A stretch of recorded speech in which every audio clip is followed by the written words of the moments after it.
When I collapsed at work, doctors discovered a brain tumor. They called my parents, desperate for someone to be by my side. But no one came. Instead, my sister tagged me in photos of a family day without drama, while I lay in a hospital bed wondering if I'd even survive. That's when I realized the only family I could rely on was the one I chose for myself. If you've ever been betrayed by the very people who were supposed to protect you, then this story is going to hit hard. Hit that like button, subscribe, and get ready, because sometimes the sweetest revenge isn't about getting even, it's about finally walking away and watching karma do the work. It started out like any other Tuesday. I remember because I was running late, again. My desk at the marketing firm was stacked with color-coded folders, emails screaming for attention, and a half-finished latte growing cold on the edge of my desk. You know those mornings when life feels like it's on autopilot? You're juggling coffee in one hand, a stack of reports in the other, nodding to coworkers in the hallway, pretending everything's fine even though you barely slept. That was me. Smiling on the outside, chaos on the inside. I was halfway through telling a joke to a coworker when it happened. My vision blurred. A sudden, crushing pressure exploded behind my eyes. The room tilted. My knees buckled before I even realized I was falling. Then, nothing. The next thing I remember was sound. Not voices exactly, but beeping. Steady, mechanical, sharp in my ears. My eyelids felt like they weighed 100 pounds, but I forced them open. White ceiling. Fluorescent lights. The sterile, too clean smell of antiseptic. I was in a hospital. A nurse's face swam into view. She had kind eyes, the sort of professional calm that makes you want to trust her even though your whole world just collapsed. "Kaylee," she asked gently. "Can you hear me?" I croaked out something that didn't sound like words. My throat was dry, my chest tight. "You collapsed at work," she explained. "We ran some scans." Her voice softened. "You have a tumor. In your brain." Her words landed like ice water. A tumor? In my brain. I wanted to laugh, to tell her she had the wrong chat, that I was too young, too busy, too normal for something like that. But her eyes told me it was true. The nurse continued, her voice carefully measured, like she'd given this speech before. "We've contacted your emergency contacts. Your parents. They should be here soon." And for a moment, despite the fear, despite the surreal horror of the word tumor, I felt a sliver of relief. My parents would come. Of course they would. They'd walk through the door, their faces pale with worry, my mom clutching her purse too tightly, my dad pretending not to cry but his eyes giving him away. They'd come. Because that's what family does. Right? Hours passed. Daylight bled into evening. The fluorescent glow of the hospital became harsher, colder. I kept glancing at the doorway every time footsteps echoed down the hall, expecting familiar faces. But the door never opened for me. Doctors came in, murmuring about next steps, about urgent surgical consultations. Nurses adjusted 4 lines, checked my vitals, asked if I wanted water. But the people who had raised me? The people whose names I'd listed under in case of emergency? Nothing. By nightfall, hope started to curdle into something else. Abandonment. My hands shook as I reached for my phone on the side table. Surely they'd at least texted. Some explanation. Traffic. Work. Something. Instead, my lock screen lit up with a new notification. Confused, I tapped it open. And there it was. A picture of my family, my parents, my sister, her kids, all smiling at a crowded dinner table. Plates of food, glasses raised, everyone looking radiant and carefree. The caption? Family day without drama. Without drama. The words blurred as my vision filled with hot tears. Drama wasn't a petty argument. It wasn't a ruined holiday. It was me, their daughter, their sister, the person lying in a hospital bed, staring at a diagnosis that might kill me. And they had chosen barbecue ribs and laughter over showing up. The nurse walked in just as a sob slipped out of me. She frowned, glanced at the empty doorway, then at my tear-streaked face. "They are not coming, are they?" she whispered, almost to herself. I couldn't answer. My throat locked up. But in that silence, something inside me cracked wide open. Years of longing for approval, years of bending myself into shapes I thought would finally make them proud, all of it suddenly seemed pathetic. Because in the moment I needed them most, when my life literally hung in the balance, they hadn't even shown up. And that truth burned deeper than the diagnosis itself. That night, alone in a sterile room, machines humming softly around me, I realized something with bone-deep clarity. If I was going to survive this, I was going to survive it alone. Morning came.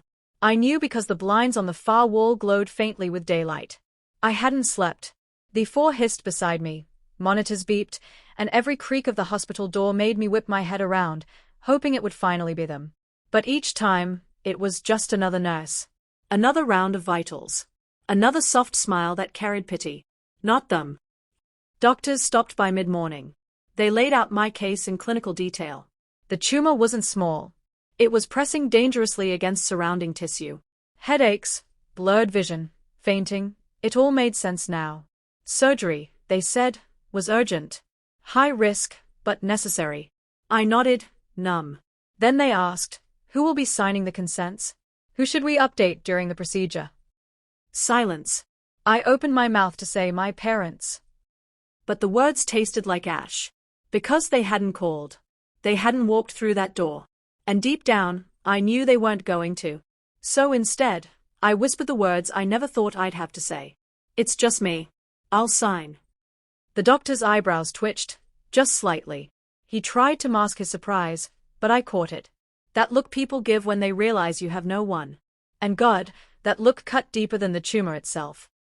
By lunch, I stopped glancing at the door. I stopped expecting. Instead, I scrolled my phone, masochist that I am, looking again at the photos my sister had posted. There she was, my sister Rebecca, leaning across the table, laughing with her kids. My dad at the grill, flipping steaks like he didn't have a daughter lying in a hospital bed. My mom smiling wide, her arm around Rebecca like a proud pageant mom. And me? Tagged. Like an afterthought. Not invited. Not included. Just tagged. The caption still sat there mocking me. Family day without drama. As if my illness, my existence, was just noise.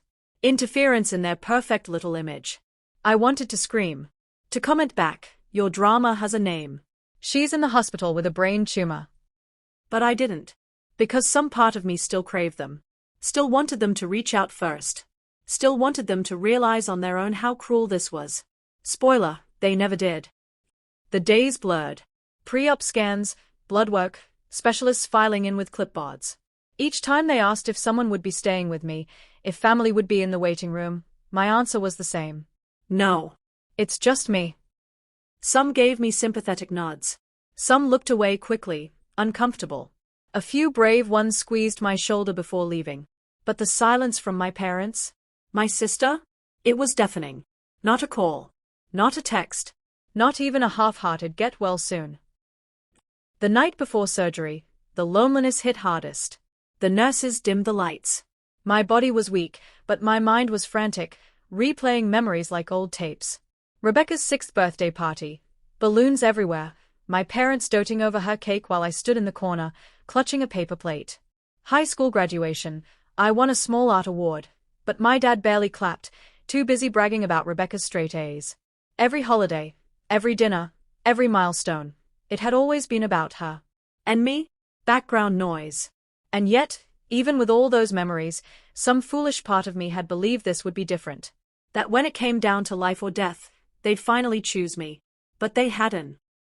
I curled up as much as the four allowed, tears soaking my pillow. My chest ached, not from the tumor, but from the weight of truth settling in. I wasn't really part of their family. I was their scapegoat, their black sheep, their drama. And tomorrow, I would face the biggest surgery of my life without a single person in the waiting room. Not because I had no family, but because the family I had didn't want me. The next morning, as they wheeled me toward the operating room, I remember staring at the ceiling tiles sliding past overhead. Each one felt like a countdown. A nurse jogged beside the gurney, holding my chart. She asked gently, "Is someone here to pick you up after? You'll need help." I bit the inside of my cheek. No. I'll figure it out. Her face fell. Just for a second. Then she gave me a small smile, like she wanted to wrap me in a hug but couldn't. And as the anesthesia mask lowered over my face, my last conscious thought wasn't about the surgery. It was about Rebecca's stupid caption. Family day without drama. And the sickening realization that to them, my absence made the day better. That was the moment something inside me shifted. It wasn't anger. Not yet. It was something colder. Resolve. Because if they wouldn't show up for me now, when my life was hanging by a thread, then maybe they never deserved to be part of my life again. When people hear your parents didn't show up when you had brain surgery, they usually gasp. That's unthinkable. Parents always show up. But the truth? It wasn't out of character for mine. Because this wasn't the first time I'd been invisible. Growing up, my sister Rebecca was the star. The golden child. Straight A's, cheer captain, valedictorian. She had the smile that melted teachers and neighbors, the laugh that made my parents beam like she was some kind of trophy they'd won. Then there was me, Kaylee. The sensitive one. The difficult one. Not because I got in trouble. No, I was quiet. Shy. But I felt things too deeply, asked too many questions. When other kids teased me, I cried. My mom's response? Stop being dramatic, Kaylee. Your sister never lets things bother her. It became the family refrain. Rebecca is strong. Kaylee is dramatic. I remember my 10th birthday party. I'd begged for an art kit, paints, brushes, canvases. That morning, Rebecca pulled me aside. You know Mom and Dad don't like the mess, she whispered, smirking. You should have asked for something normal. Like me. Sure enough, when I opened my gift, it wasn't art supplies. It was a math workbook. My dad clapped me on the back. This will be more useful than doodling, kiddo. Everyone laughed. Except me. I smiled politely, because what else could I do? But inside, something shriveled. That pattern repeated for years. High school graduation? Rebecca had a scholarship, a dozen honor cords draped around her neck. I had a small ribbon for an art contest. My parents barely looked at me, too busy snapping photo after photo of Rebecca in her cap and gown. Christmas mornings? My sister unwrapped laptops, jewelry, a car one year. I got sweaters that didn't fit, kitchen gadgets I'd never asked for. If I ever protested, Mum would sigh, why do you always make everything about you, Kaylee? But the memory that stings most? Senior year. I'd been secretly accepted into an art program at a small college. It wasn't prestigious, but it was mine. I'd worked so hard, pouring myself into portfolios, essays, interviews. I came home waving the acceptance letter, breathless with excitement. Mom, Dad, look. I got in. Rebecca was sitting at the table, flipping her perfect hair. Without missing a beat, my dad scoffed. Art school? That's not a real future. Rebecca just got into state. Now that's something worth celebrating. Rebecca smirked, holding up her acceptance letter like a trophy. And just like that, my moment vanished. We went out for dinner that night, to celebrate Rebecca. Not me. My acceptance letter sat in my room, crumpled in the trash by morning. I ended up going to community college instead, then drifting into office jobs. Not because I lacked talent, but because years of being dismissed had convinced me I wasn't worth pursuing what I loved. So when people ask, weren't you shocked your family abandoned you in the hospital? The answer is complicated. On one hand, yes. Of course I was. What kind of parent doesn't show up for their child's brain surgery? But on the other hand, I'd been emotionally abandoned long before the doctors ever found that tumor. The hospital wasn't the first time they chose Rebecca over me. It was just the first time their choice could have cost me my life. Rebecca loved to rub it in, too. Whenever I came home for holidays, she'd corner me in the kitchen, whispering poison. Mom says you're too sensitive. Dad says you'll never measure up. Honestly, Kaylee, they only keep you around so they don't look like bad parents. She said it with a laugh, like it was a joke. But the thing is, jokes are only funny when they are not true. And deep down, I knew she was right. I carried those wounds into adulthood. Every job interview, every new friendship, every relationship, I second-guessed myself. I expected rejection. I expected to be too much. That's why lying in that hospital bed, staring at Rebecca's smug Facebook caption, "Family Day without drama," hurt more than the diagnosis itself. Because it confirmed what I'd always suspected. To them, I wasn't family. I was the drama, the burden, the problem child. And when you believe that for long enough, it starts to feel like truth.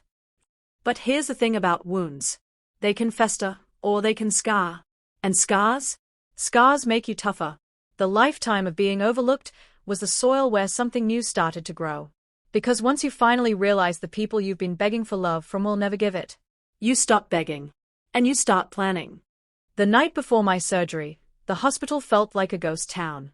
The halls outside my room were quiet, the kind of quiet that buzzes in your ears. Every beep of the heart monitor felt louder, every creak of the force stand felt like thunder. I stared at the ceiling, wide awake. My hands trembled against the rough hospital blanket. Tomorrow, they were going to cut into my brain. And the only person in the waiting room was no one.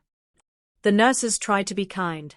They dimmed the lights, asked if I wanted tea, even offered to sit with me for a while. But it wasn't the same. I didn't want pity. I wanted my mom's perfume lingering on the pillow beside me. I wanted my dad's too firm grip on my hand, the kind he gave when he didn't know how else to say I love you. I wanted family. And instead, I had silence. My phone buzzed once that night. My heart leapt. Maybe it was them? But no. It was Rebecca again. Another Facebook post. This time, a selfie of her kids in pajamas, holding mugs of hot chocolate. The caption read, "Movie night with the best family ever. No negativity, just love." No negativity. No drama. No me. I locked the phone and shoved it under my pillow, bile rising in my throat. They didn't just forget me. They erased me. At 5 a.m., a nurse came in to prep me. Her eyes were gentle but firm. "Kaylee, the surgeon will come see you soon. Do you want us to call anyone?" Sometimes just having someone in the waiting room helps. I forced a smile I didn't feel. No. It's fine. But it wasn't fine. My voice cracked, betraying me. The nurse hesitated, then reached down and squeezed my hand. It was a small gesture, but in that moment, it meant everything. Because sometimes the kindest people in your life are the strangers who don't owe you anything. They wheeled me down cold hallways toward the operating room. The wheels squeaked rhythmically against the linoleum, and each turn of the corridor felt like marching toward an execution. Above me, the ceiling tiles slid past one by one, like the countdown to something final. My chest tightened. My breathing quickened. What if I didn't wake up? What if the last thing I ever felt was the ache of being unwanted? I bit the inside of my cheek to keep from crying. But the tears came anyway, hot and silent. The surgeon met me outside the operating room. He was calm, confident, the kind of presence that was supposed to inspire reassurance. "Kaylee," he said gently. "This is delicate, but we're optimistic. We'll take good care of you." I nodded, swallowing hard. My throat was raw from holding back everything I wanted to scream. The anesthesiologist placed the mask over my face. "Deep breaths," she instructed. The sterile smell of plastic and chemicals filled my lungs. My eyelids grew heavy. And my last thought before slipping into unconsciousness wasn't about tumors or survival. It was about that caption. Family day without drama. And the crushing realization that in my family's story, my absence was their happy ending. Hours disappeared. When I woke, it felt like I'd been hit by a freight train.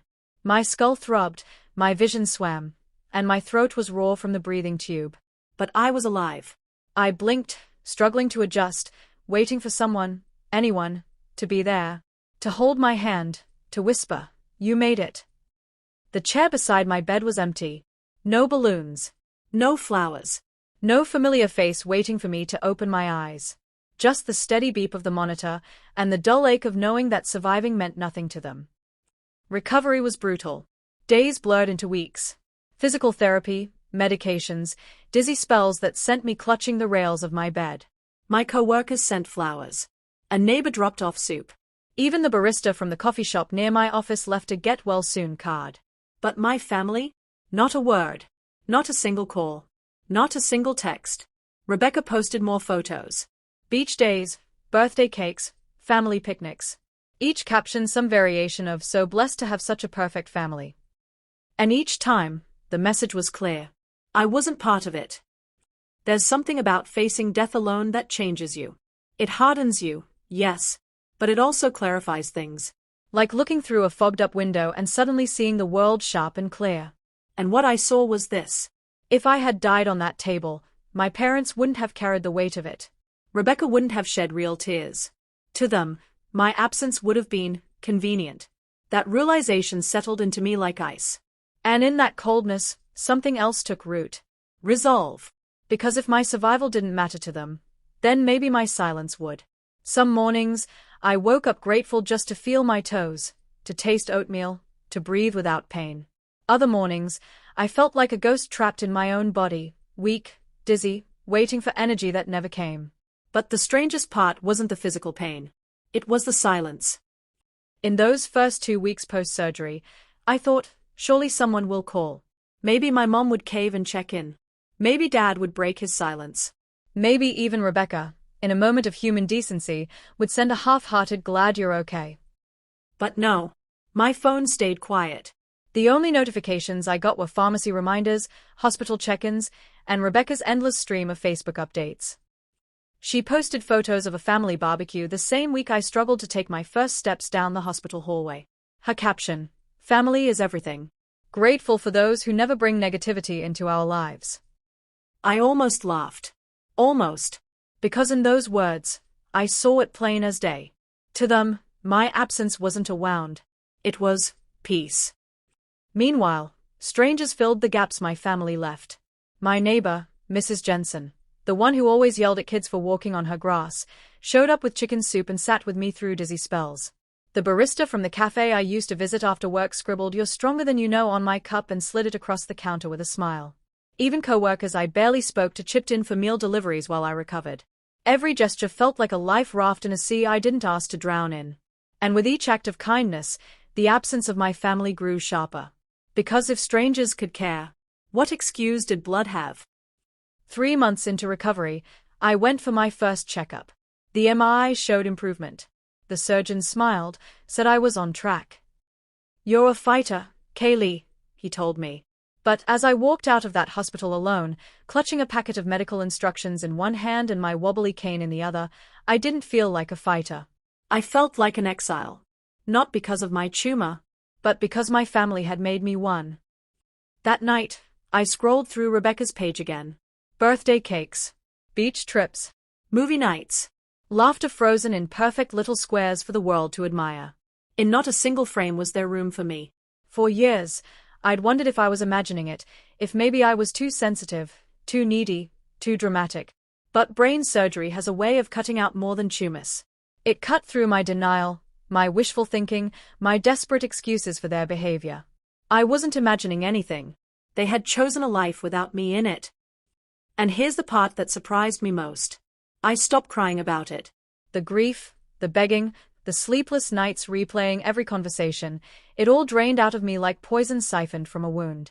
What replaced it wasn't joy. It wasn't even peace. It was something quieter, colder, resolve. I made a decision that night. I wouldn't call them. I wouldn't text them. I wouldn't beg for scraps of love like a child pressing her nose against the glass of a house she'd never be invited into. No more chasing. No more explaining. No more bleeding for people who never once brought me a bandage. If my survival didn't matter to them, then my silence would. From that point forward, I rebuilt my life piece by piece. I joined a support group for people recovering from neurological surgeries. For the first time in years, I sat in a circle where people actually listened when I spoke. I started painting again, something I hadn't done since college. My shaky hands steadied with each brushstroke, as if reminding me that beauty could still come from tremors. I learned how to live without waiting for a phone call that would never come. And the more I focused on myself, the more I realized something. I wasn't broken. They were. 6 months after surgery, Rebecca finally slipped up. She posted a picture of her son's school play. My parents were there in the front row, smiling wide. In the background, a mom I barely knew had tagged me in a comment. "Kaylee, thought of you today, hope you're doing better." That was it. One small comment. But it made me laugh, bitter and hollow. Because it meant the truth was out there now. People knew I was alive. People knew I had survived something huge. And my family? They had chosen not to be part of that survival story. Which meant when people started asking questions, where was Kaylee during all this? Why didn't anyone visit her? It wouldn't be my reputation on the line. It would be theirs. That's when I realized. Sometimes revenge isn't about grand gestures. Sometimes it's about subtraction. Taking away access. Taking away explanations. Taking away the privilege of knowing your life. I wouldn't need to scream, or fight, or confront them. All I had to do was nothing. Absolutely nothing. Let the silence grow so heavy, so undeniable, that when they finally came knocking, because they would, my absence would echo louder than any words I could ever say. And so, I waited. Stronger every week. Healthier every month. Building a life in the shadows they left me in. Until the day the shadows would turn. And they'd realize just how much light they had lost. It took almost a year before the silence broke. I was at my apartment, sipping tea and brushing the last strokes on a painting, when the knock came. I opened the door to find my mother. My father stood behind her, looking smaller somehow. And Rebecca, perfect Rebecca, lingered a few steps back, her smile stiff, her eyes nervous. For a moment, I just looked at them. 3 people who once defined my world. 3 people who hadn't visited me through surgery, hadn't called, hadn't cared. Now standing on my doorstep, like ghosts who finally realized they'd left someone behind. Kaylee, my mother whispered, as if my name was something fragile. We should talk. My father cleared his throat. We made mistakes. We should have been there for you. And Rebecca, always the actress, chimed in. I told them you'd understand. Family is family, right? I let the silence hang. Not because I didn't have words, but because silence was all they had ever given me. And now, it was their turn to feel it. I didn't invite them in. I didn't yell. I didn't explain. I simply said, calm and steady. You made your choice. Now live with it. Then I closed the door. Behind it, I heard muffled protests. My mother's voice cracking. Rebecca's footsteps retreating. My father sighing, long and heavy. But none of it pierced me. Not anymore.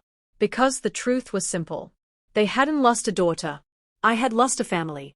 And in that loss, I had found myself. From then on, I didn't check their Facebook posts.